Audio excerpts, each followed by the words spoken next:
Bonjour à tous et bienvenue dans cette nouvelle vidéo. Aujourd'hui, je vais vous présenter The River. The River, c'est la dernière nouveauté de Day of Wonders. Donc, c'est de Ismaël Perrin et Sébastien Pochon. Alors, on est sur un jeu de 2 à 4 joueurs pour des parties de 30 à 45 minutes et à partir de 8 ans. Je vais vous montrer l'ensemble du matériel et les mécanismes principaux du jeu.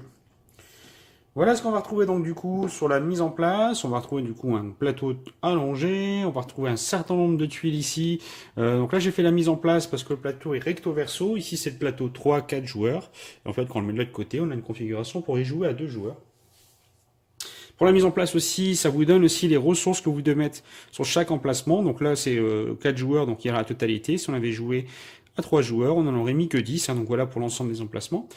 Ici, on a des petits jeux de tuiles, jetons sur les objectifs qu'on va réussir à faire. Donc ici, ils sont numérotés de 6 jusqu'à 1. Ensuite, ici, on aura des 0. C'est qu'on continue à récupérer des jetons pour mettre sur le plateau individuel. Ici, tout un ensemble de tuiles qu'on va pouvoir mettre en fait sur son plateau individuel. Ensuite, chaque joueur, donc là, plateau individuel a sa couleur. Ici, donc là, je prends le joueur noir, le jeton noir. Ensuite, chaque joueur va prendre aussi un de ses bateaux, un de ses meeples qu'il va placer ici. Donc il lui en reste 4, ce sont les 4 qu'il va pouvoir passer pour faire son tour de jeu. Enfin, ici, on va avoir un bateau qui correspond au bateau premier joueur. Ce bateau restera dans la main du joueur si personne ne prend l'action ici, qui est une action pour récupérer le bateau et devenir premier joueur.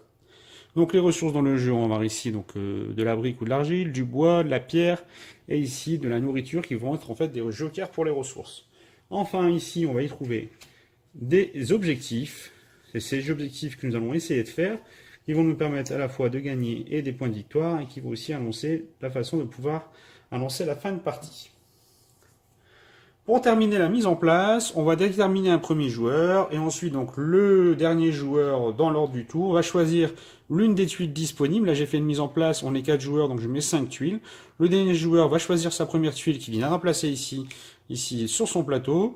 Ensuite l'avant-dernier joueur et ainsi de suite. Une fois que tous les joueurs auront pris chacun une tuile, le reste des tuiles est défaussé. Et on viendra donc du coup ici compléter l'ensemble de la zone de ce côté-là.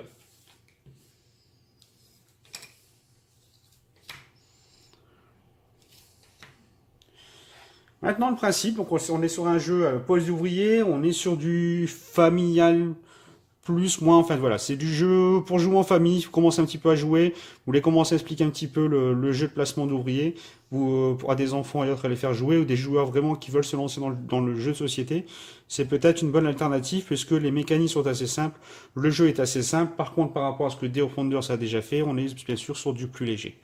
Donc on a du coup chacun a 4 petits ouvriers, 4 petits meeples, qui va pouvoir jouer dans différents lieux. Premier lieu, ça va être ici, ça va être de récupérer des tuiles qu'on va mettre ici, sur son plateau individuel. Sur son plateau individuel, que je vais vous montrer ici, on va pouvoir y trouver déjà, donc sans prendre cette tuile de départ, des emplacements en fait ici, donc avec des ressources, c'est ce que ça peut éventuellement produire quand vous allez choisir de partir sur les emplacements de production. Ça, c'est les emplacements de stockage, donc c'est les ressources que vous allez pouvoir stocker, les ressources, vous allez les mettre dessus. Et ces emplacements-là, c'est les emplacements quand vous allez recouvrir des tuiles, vous allez perdre des meeples. Au fur et à mesure de la partie, quand vous allez commencer à venir ici construire, ici, donc au long de la rivière, vos bâtiments, vous allez perdre des meeples, donc vous allez perdre des actions au fur et à mesure de la partie. Voilà comment ça fonctionne ici de ce côté-ci. En bas ici, il y a un petit rappel ici, donc ça c'est plus pour la fin de la partie, que je vous expliquerai un petit peu plus tard. Donc, au niveau des emplacements, donc ici, je vais pouvoir, avec mon petit bonhomme, aller sur les emplacements qui sont réservés à ma couleur. Donc là, dans son plateau 3 à 4 joueurs, on a 2 emplacements. Donc je vais pouvoir y aller jusqu'à 2 fois pour ce tour-ci, sur ces emplacements-là. Je vais faire ça et je vais pouvoir à ce moment-là prendre l'une des tuiles qui est disponible. Donc il va y avoir différentes tuiles, comme je vous ai déjà dit. On va avoir des tuiles de ce type-là qui vont être des tuiles où on va avoir des zones de stockage, avoir des ressources. On va avoir des tuiles spécifiques qui vont donner en fait des petits pouvoirs, qui peuvent donner des points de victoire ou autres pendant la partie. Et ensuite, donc on a aussi différents du marécage, de la prairie, de la forêt du désert qui peuvent aussi donner des conditions, des objectifs pour pouvoir gagner des points de victoire en fin de partie. partie. Donc là, je peux me placer ici. À ce moment-là, je vais pouvoir prendre une tuile. Cette tuile, je la prends et je la rajoute ici sur mon plateau personnel et donc dans ma rivière. Et donc là, ça me permet d'avoir du coup 2 zones de stockage supplémentaires et une production de bois quand je vais choisir l'action production. Donc ça, c'est pour ici. Donc on va pas remettre de tuiles. Les tuiles seront mises seulement quand tous les joueurs ont posé l'ensemble de leurs pions. Qu'est-ce qu'on va retrouver comme autre possibilité? Je vais vous expliquer les 4 bâtiments ici, qui correspondent en fait à la récupération et la production de ressources. Donc ici, comme vous pouvez voir, il y a 2 emplacements pour le bois, pour l'argile, le bois et la pierre, en sachant que celui qui va se placer en premier gagnera une ressource supplémentaire. Et donc là, si je me mets sur le bois, je vais regarder l'ensemble de mes bâtiments. Ici, une tuile où j'ai du bois. Donc ici, maintenant, j'ai celui-là en plus. Donc 1, 2. Donc je vais produire 2 bois plus 1 parce que je l'ai fait en premier. Donc du coup, je vais pouvoir prendre 3 bois. Et ce bois, je vais devoir pouvoir le mettre dans mes zones de stockage. Les zones de stockage, je vous rappelle, c'est les maisons. Au cas où vous n'avez pas assez de place, vous pouvez très bien en enlever un autre. Si vous voulez à tout prix récupérer le bois, vous pouvez défausser par exemple de la pierre que vous avez pour mettre cette ressource-là à la place. Donc ça va être la même chose pour la pierre, ça va être la même chose ici. Ici pour l'argile ou la brique, décidément je ne vais pas, je vais vous le demander à chaque fois. C'est bien l'argile. Et enfin ici, on a les zones de stockage, c'est une zone de production de ressources aussi qui va être la nourriture. Donc les ressources sont limitées dans le jeu, hein. S'il y en a plus, il y en a plus, on ne pourra pas en prendre, on devra faire 100. Ici, cette zone-là est illimitée, c'est-à-dire que tout le monde va pouvoir y aller, il n'y a pas de contrainte de blocage. Et donc là, c'est pareil, donc celui ici, là vous venez récupérer une ressource. Ensuite, on va voir cet emplacement-là. Donc pareil, là ici, il n'y a qu'un seul emplacement possible. Je viens me mettre ici, ça me permet de récupérer ici ce jeton bateau qui fait du coup, je vais devenir premier joueur pour le tour suivant. Je vais avoir ici ce positionnement ici. Donc là, il y a 2 emplacements disponibles. Celui-là va permettre en fait d'intervertir 2 tuiles. Parce qu'une fois que vous avez posé vos tuiles sur le plateau, vous ne pouvez plus les intervertir. Alors pourquoi les intervertir? Je vous expliquerai un petit peu plus tard, mais en fin de partie, si vous faites des colonnes avec des couleurs, je vais vous en parler tout de suite, si vous faites des colonnes avec les couleurs identiques, hein, le même paysage, marécage, forêt, ainsi de suite. Par exemple, ici, si je mets bien un marécage, je vais gagner 2 points de victoire. Si j'en mets une troisième, je gagnerai 6 points de victoire. Donc si je fais une colonne de 3 tuiles marécage du même type, je vais pouvoir gagner 6 points de victoire.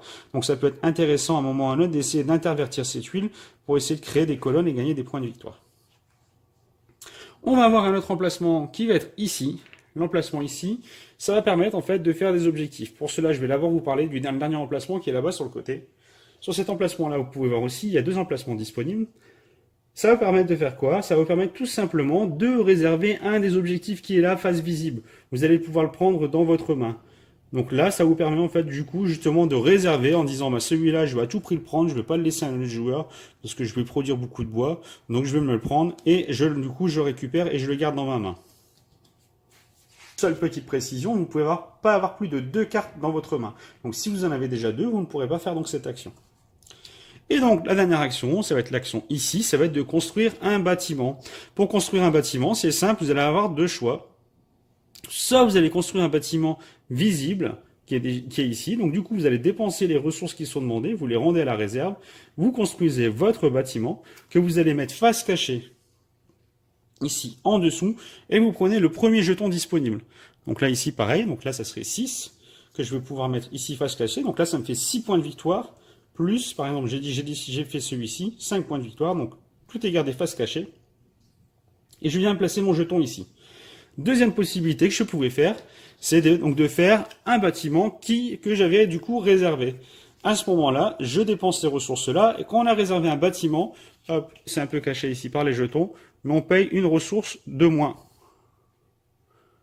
On paiera une ressource de moins. Donc là, ici, au lieu de payer 6 bois, je ne paierai que 5 bois. Même principe, je vais mettre ma carte en dessous.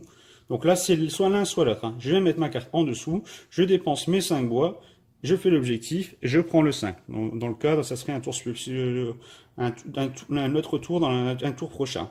Qu'est-ce que je vais faire aussi ici? Si je fais ça, je viens libérer mon meeple ici, ce qui fait que mon meeple va me permettre d'avoir une action supplémentaire. Hop, donc je vais pouvoir l'utiliser même dès ce tour-ci, et puis après pour les tours suivants, donc j'aurai donc du coup une action supplémentaire. Voilà en fait toutes les actions qui sont disponibles dans le jeu. Une fois que tous les joueurs, donc comme je vous dis, ont ont posé leur meeple. Donc il est possible qu'il y ait des joueurs qui jouent moins que d'autres, hein, parce que ce soit des pions, des meeples qui ont été récupérés comme par ici, ou après des ouvriers que vous allez perdre, des meeples que vous allez perdre au fur et à mesure de la partie. Donc il est possible qu'il y ait des joueurs qui ne jouent pas, parce qu'ils vont devoir attendre que les autres aient terminé. Une fois que ça c'est fait, on va arriver sur une phase de nettoyage. Qu'est-ce qui se passe? On va enlever toutes les tuiles, on va en remettre des nouvelles. Là-bas, on va compléter les objectifs. Là, on les supprime pas. On va compléter les objectifs. Et donc, on a du coup un nouveau premier joueur. Et on est reparti donc pour un tour. Voilà pour les règles de The River. Maintenant, comment va s'arrêter la partie? Il va s'arrêter de différentes façons. Soit ici, un joueur a complété et a mis ses 12 tuiles. Soit un joueur, en fait, donc là, je ne suis pas sur le bon côté. Ça, je suis sur le plateau 2 joueurs. Et si on les met du coup de l'autre côté, hop, soit un joueur a fait du coup 5 objectifs. À ce moment-là, ça mettra aussi donc fin à la partie. On terminera la manche en cours, on fera une dernière phase de restauration et on va procéder au décompte final. Donc le décompte final, ça va être l'ensemble des points, des tuiles jetons que vous allez récupérer ici, l'ensemble des tuiles que vous avez, des cartes objectifs, que vous avez des bâtiments que vous avez construits. Ensuite, pour trois ressources qui vous restent, ça vaudra donc un point de victoire. Et enfin, on va avoir aussi ici, comme je vous disais, en fait, des colonnes. Si vous avez réussi à garder le même type, le même décor de bâtiment. Donc ici, un rappel, 2 et 6. Donc si j'en ai mis 2, eh ben, j'ai 2 points de victoire. Si j'ai les 3, j'ai 6 points de victoire. Dernière petite chose que je ne vous ai pas précisé, qui est ici. À n'importe quel moment dans le tour, vous pouvez redonner 3 ressources de votre choix pour prendre à la place ici de la nourriture. Donc ça peut être bien des fois justement, des fois pour un petit peu alléger parce qu'on a produit un petit peu trop et puis on va devoir pouvoir récupérer d'autres ressources, on va aller chercher ce joker là et ça peut servir aussi parce qu'on a certains bâtiments où on a besoin du coup de ces nourritures et de cette ressource particulière. Et voilà, donc vous avez l'intégralité de la règle de The River, donc avec le petit rappel ici, que quand vous venez placer une tuile ici, puis enfin une tuile ici, et ainsi de suite, vous perdez des meeples. Donc au fur et à mesure que vous avancez, vous avez moins d'actions pour le jeu. Voilà, c'était The River, le dernier jeu chez Day of Wonders. Comme je vous dis, par rapport à ce qu'ils ont déjà fait dernièrement, on est quand même sur du beaucoup plus léger. Donc je vous dis vraiment pour du joueur, si vous avez des joueurs, vous les initier dans le monde du jeu de société, l'avantage c'est que les règles sont simples. On est sur la pose d'ouvrier, ça reste assez joli. Ou bien pareil pour vos enfants, si vous voulez commencer à les initier et les faire passer à un cap supplémentaire, ça peut être du coup le bon compromis et le bon jeu à sortir pour eux. Voilà, j'espère que cette vidéo vous a plu. Comme d'habitude, n'hésitez pas à liker, partager et vous abonner si ce n'est pas encore fait et à laisser des commentaires. A ciao, bye bye pour une autre vidéo.